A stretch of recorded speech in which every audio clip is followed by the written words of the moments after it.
నమస్కారం ఆరోగ్య సిరి కార్యక్రమానికి స్వాగతం. సిరిధాన్యాలు అలాగే కషాయాలు ఉపయోగించి మనలో రోగ నిరోధక శక్తిని ఏ విధంగా పెంపొందించుకోవచ్చు, తద్వారా ఆరోగ్యాన్ని ఎలా పెంపొందించుకోవచ్చు, అనారోగ్యం నుంచి ఎలా బయటపడవచ్చు, ఆనందమయ జీవితాన్ని ఏ విధంగా మనం గడపొచ్చు అన్న విషయాన్ని మనకు తెలియజేయడానికి మనతో పాటు ఉన్నారు కృషి రత్న డాక్టర్ ఖాదర్ వలి గారు. వారి మాటలోనే ఆరోగ్యాన్ని ఎలా పెంపొందించుకోవాలో తెలుసుకుందాం.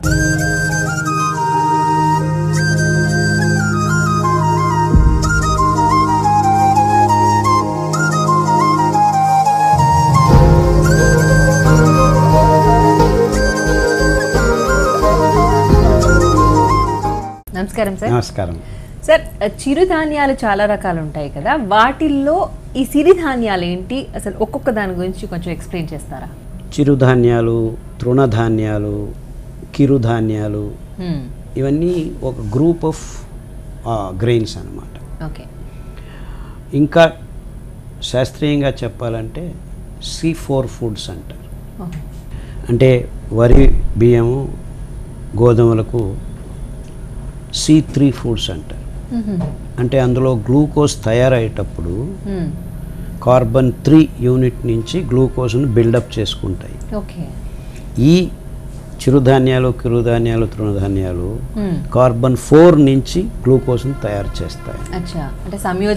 సంయోజకం అంటే గ్లూకోజ్ తయారయ్యేటప్పుడు 6 కార్బన్ యూనిట్లను ఫిల్ చేసుకుంటూ రావాలి.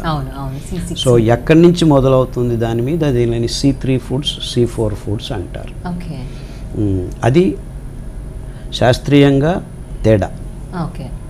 దానికి తోడు C4 ఫుడ్స్లో పీచు పదార్థం, పిష్ట పదార్థంతో ఇమిడి సంక్లిష్టంగా, సంకీర్ణంగా తయారై ఉంటుంది.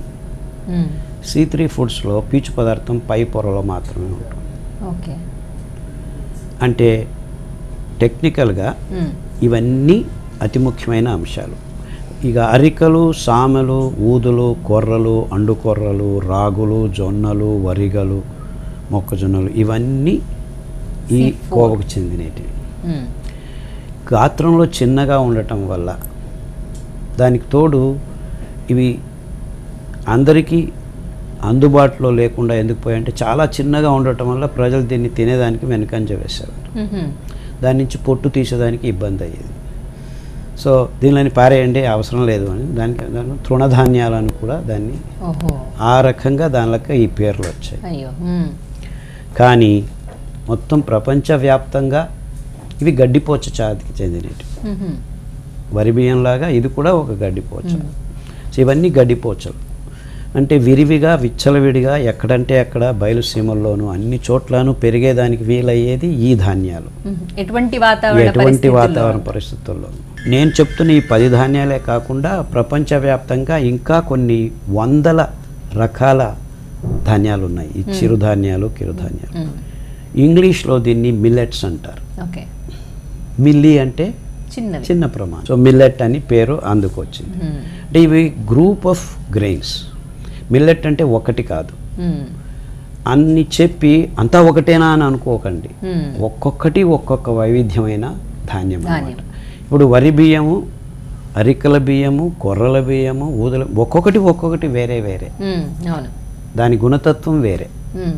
ఇది వ్యత్యాసం అన్నమాట. సిరిధాన్యాలు అని నేను వచ్చిన తర్వాత పేరు పెట్టాను. అంటే కావివి సిరిధాన్యాలు అని. ఎందుకంటే ఈ ఆధునిక కృషి పద్ధతిలో తయారు చేసిన పదార్థాలని తిని మన మానవజాతికి వచ్చిన రోగాల్ని అతి అద్భుతంగా మెరుగుపరచడంలో దోహదం చేసేవి ఈ 5 ధాన్యాలని నేను ప్రాయోగికంగా చేసి తెలుసుకున్న తర్వాత ఇంత అద్భుతంగా మనకు ఆరోగ్యశ్రీని ప్రదానం చేస్తున్నాయి. కాబట్టి దీనిని సిరిధాన్యాలు అని పేరు పెట్టాను.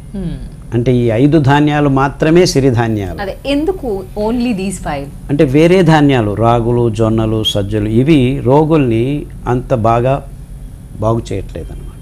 అంటే అంతగా రోగ నిరోధక శక్తి రావట్లేదు. అందుకు దీనిని తటస్థ ధాన్యాలు అని పిలిచాము. ఇంకా ప్రపంచంలో వెతుకుతూ ఉంటే అందరూ శాస్త్రజ్ఞులు తయారు చేస్తే లిస్టు ఇంకా పెద్దగా వచ్చింది. ప్రస్తుతానికి 5 ధాన్యాలు ఉన్నాయి. ఆధునిక రోగాలన్నింటినీ బాగు చేసుకోగల ధీమా, భరోసా ఈ ధాన్యాల నుంచి దొరుకుతుందని నా నమ్మకం. ఇప్పుడు ఆ 5 వాటి గురించి ఎక్స్ప్లెయిన్ చేస్తూ అవి ముఖ్యంగా స్త్రీల విషయంలో ఆరోగ్యాన్ని పెంపొందించడం కోసం ఏ విధంగా ఉపయోగపడుతున్నాయి అన్నది మాట్లాడుకుందాం. ఈ విషయానికి వచ్చినప్పుడు మనం గమనించాల్సింది ఏంటంటే ఈ 5 ధాన్యాల్లో అరికల్లో ఎముకల మధ్యను శుద్ధం చేసే గుణం ఉంది.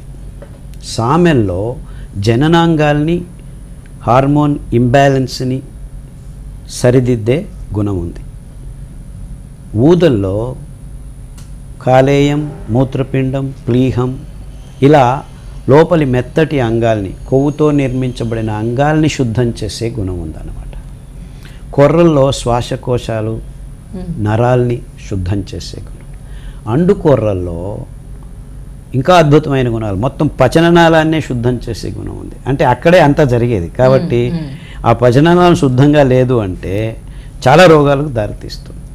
సో ఇలా ఒక్కొక్క ధాన్యంలో ఒక్కొక్క వైశిష్టత ఉండటం వల్ల, అంటే ఒక్కొక్క ధాన్యం ఒక్కొక్క అంగాన్ని లేకపోతే పలు అంగాల్ని శుద్ధం చేసే గుణం ఉండటం వల్ల ఆడవాళ్ళకి ముఖ్యంగా చాలా హార్మోన్ ఇంబ్యాలెన్స్, చాలా రకాలైన కల్మషాలు గర్భకోశంలో, అండాశయంలో ఇలాంటివి ఉండటం వల్ల దానిలను శుద్ధీకరణం చేసేదానికి సామెల మీద ఆ ఆహార పదార్థంలో ఇమిడి ఉన్న పీచు పదార్థం అతి అద్భుతంగా పనిచేస్తుంది అన్నమాట. అంటే మీకు ఆడవాళ్ళకి ఎక్కువగా వాడాల్సిన ధాన్యం ఈ 5 ధాన్యాల్లో సామెలు అని చెప్తుంటారు. అంటే మీకు ఏ ఇబ్బంది ఉన్నా సామెలు 3 రోజులు, మిగిలిన ధాన్యాలు కావాలి. ఎందుకంటే మీలో రక్తం ఉంది, ఎముకలు ఉన్నాయి, శ్వాసకోశాలు ఉన్నాయి, అవన్నీ కావాలి. కానీ మీకు ప్రత్యేకించి ఈ జననాంగాలు వేరే రకంగా